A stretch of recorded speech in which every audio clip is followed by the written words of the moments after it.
Oh, I feel like Eve.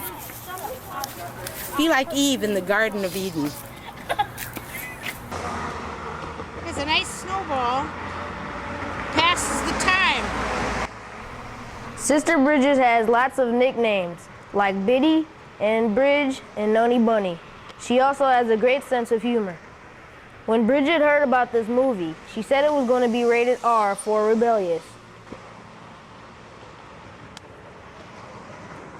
You cannot prepare for war and at the same time expect peace. The peace signs she makes make you think. She told us how she became an activist. It's a gradual thing. You don't all of a sudden one day wake up and say, I'm going to be a peace activist. You know, it's very gradual kind of thing, and you hear people talk and you see people on the street, you know, with their signs. And I think a lot of it has to do, for me anyhow, from my faith values.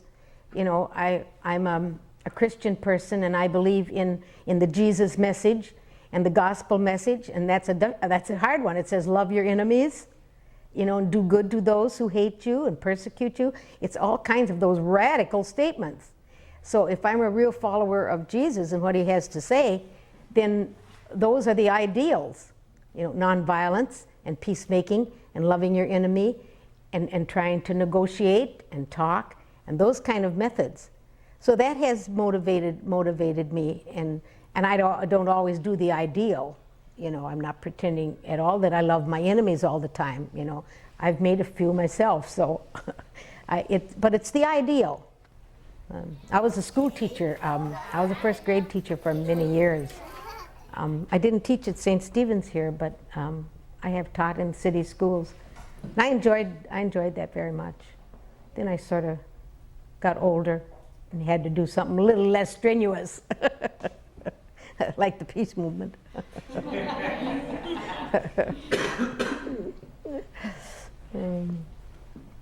And Jane may talk about, I know we have been arrested, you know, several times, and have been in jails, you know, and you're arrested for, it's called civil disobedience, but I call it civil obedience, because the civil thing sometimes to do is to step across lines and say, you know, this is wrong, and stand up for what you think is right. And people are arrested, as I'm sure you all have seen and known.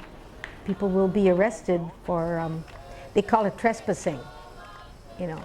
And we always say out at Alliant Tech, where they make landmines and depleted uranium bullets and jet propulsion systems and guns and all that stuff, that's all legal, but stepping across the line is illegal, and you get arrested.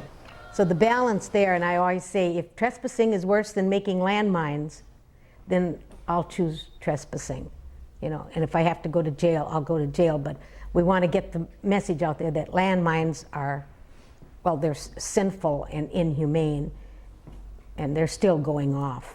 That's the sad part of it. So that happens too sometimes.